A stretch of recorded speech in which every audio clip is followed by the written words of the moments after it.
এবার ইসরায়েলের বিমানবন্দর অচল করে দিল হিজবুল্লাহ। আরো বিস্তারিত জানিয়ে দিব। এদিকে 10 মাসের মধ্যে সবচেয়ে বড় সংঘর্ষে জড়ালো হিজবুল্লাহ ও ইসরায়েল। এবার ইউক্রেন জুড়ে রাশিয়ার মুহুর্মুহু হামলা, বহু হতাহত। এদিকে যুদ্ধক্ষেত্রে আরো চাঙ্গা হচ্ছে জেলেনস্কির বাহিনী। আরো জানিয়ে দিব। এবার সন্ত্রাসবাদের বিরুদ্ধে কঠোর হুঁশিয়ারি এরদোগানের। এদিকে গাজা যুদ্ধে 700 ইহুদিবাদী সেনা নিহত। এবার ব্যাপক হামলার জন্য হিজবুল্লাহকে অভিনন্দন জানালো কাসাম ব্রিগেড। এবং সর্বশেষে জানিয়ে দিব। এদিকে ইসরায়েলে আরো হামলা চালানো হতে পারে, হুঁশিয়ারি হিজবুল্লাহ প্রধানের। শুনছিলেন সংবাদ শিরোনাম, এখন বিস্তারিত। তবে তার আগে অনুরোধ থাকবে, এই ভিডিওতে একটি লাইক দিন এবং কমেন্টস করে জানিয়ে দিন আপনি কোন জেলা থেকে বা কোথায় থেকে আমাদের সাথে যুক্ত রয়েছেন। এবং সংবাদের সর্বশেষ গুরুত্বপূর্ণ আপডেট পেতে চ্যানেলটি সাবস্ক্রাইব করে আমাদের সঙ্গেই থাকুন। এবার ইসরায়েলের বিমানবন্দর অচল করে দিল হিজবুল্লাহ। লেবাননের সশস্ত্র গোষ্ঠী হিজবুল্লাহর হামলায় ইসরায়েলের বেন গুরিয়ন বিমানবন্দর কার্যত অচল হয়ে পড়েছে।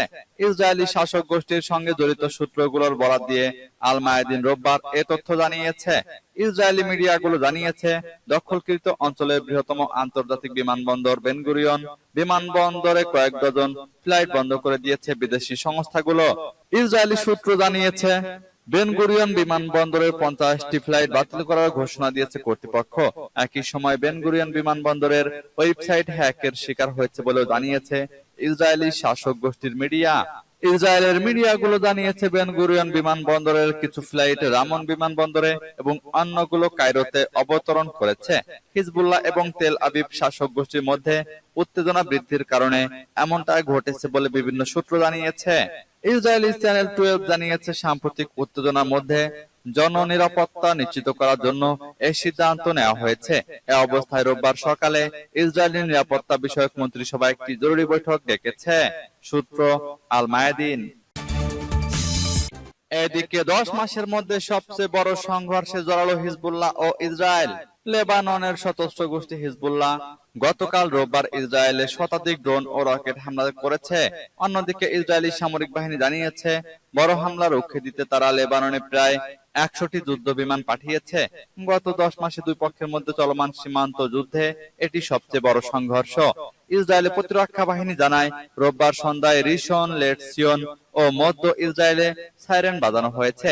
একটি ক্ষেপণাস্ত্র দক্ষিণ গাজা উপত্যকা থেকে এসেছে বলে নিশ্চিত হওয়া গেছে, তবে এটি লোকালয়ের বাইরে খোলা জায়গায় বিস্ফোরিত হয়েছে। অন্যদিকে দক্ষিণ লেবাননের খিয়াম এলাকার বাড়িঘর থেকে হামলার পর ধোঁয়া উঠতে দেখা গেছে। হামাসের সশস্ত্র ইউনিট জানিয়েছে, তারাও ইসরায়েলের রাজধানী তেল আবিব লক্ষ্য করে M19 রকেট নিক্ষেপ করেছে। গাজায় যুদ্ধ শুরু হওয়ার পরে হিজবুল্লাহ ও ইসরায়েলের মধ্যে সীমান্তে সংঘাত শুরু হয়। এই সংঘাত আরো প্রকট হলে হিজবুল্লাহর পৃষ্ঠপোষক ইরান ও ইসরায়েলের প্রধান মিত্র যুক্তরাষ্ট্রের মধ্যে আঞ্চলিক উত্তেজনার ঝুঁকি বাড়তে পারে।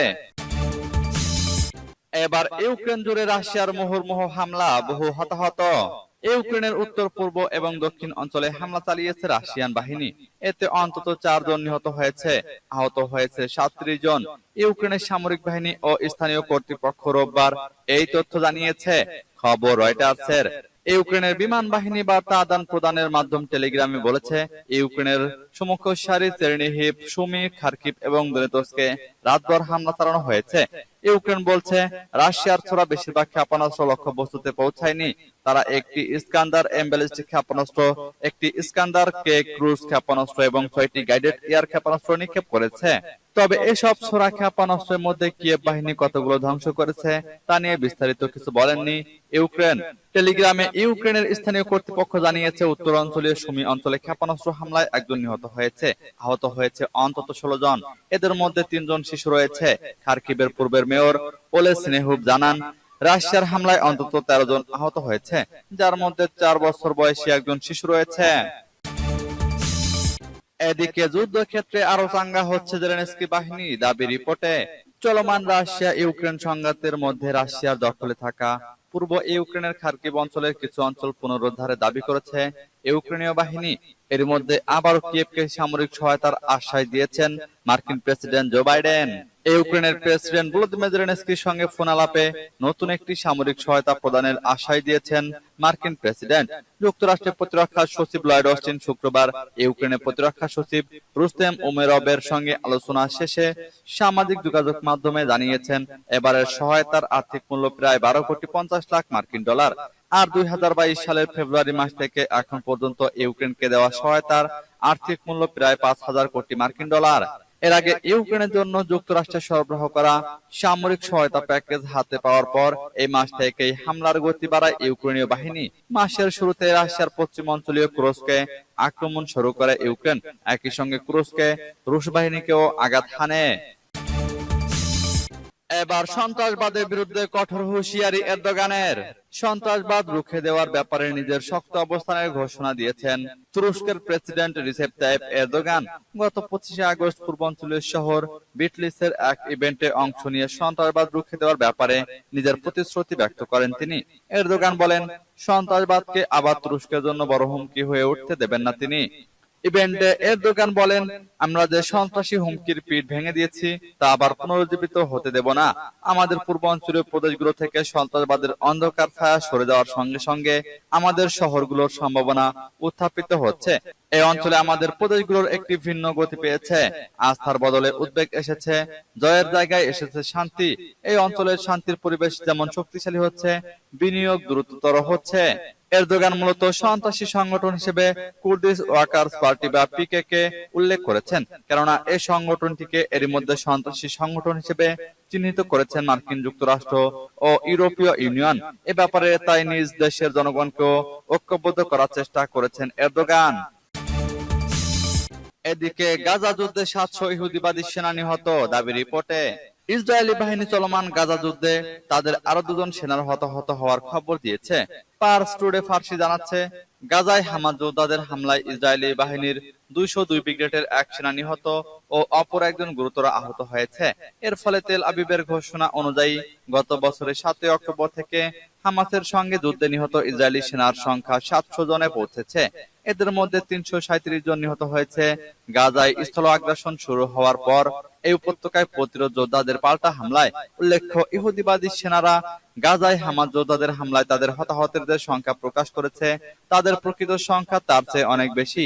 ইসরায়েলি বাহিনী এর মাধ্যমে গাজায় নিজেদের পরাজয় ঢেকে রাখতে চায়। সেই সঙ্গে ইহুদিবাদী বসতি স্থাপনকারীদের পক্ষ থেকে দখলদার সেনারা যে রাজনৈতিক চাপের মুখে রয়েছে তা হ্রাস করাও এই লুকোচুরি খেলার অন্যতম প্রধান লক্ষ্য। ইহুদিবাদী ইসরায়েল 2023 সালের 7 অক্টোবর থেকে পশ্চিমা দেশগুলোর সার্বিক পৃষ্ঠপোষকতা নিয়ে গাজা উপত্যকা ও পশ্চিম তীরের নিরপরাধ ও নির্যাতিত ফিলিস্তিনি জনগণের বিরুদ্ধে ভয়াবহ গণহত্যা শুরু করে। এবার ব্যাপক হামলার জন্য হিজবুল্লাহকে অভিনন্দন জানালো কাসাম ব্রিগেড। লেবাননের ইসলামী প্রতিরোধ আন্দোলন হিজবুল্লাহ ইহুদিবাদী ইসরায়েলের উপর গতকাল বড় ধরনের অভিযান চালানোর কারণে সংগঠনটিকে অভিনন্দন জানিয়েছে ফিলিস্তিনের ইসলামী প্রতিরোধ আন্দোলন হামাসের সামরিক শাখা আল কাসাম ব্রিগেড।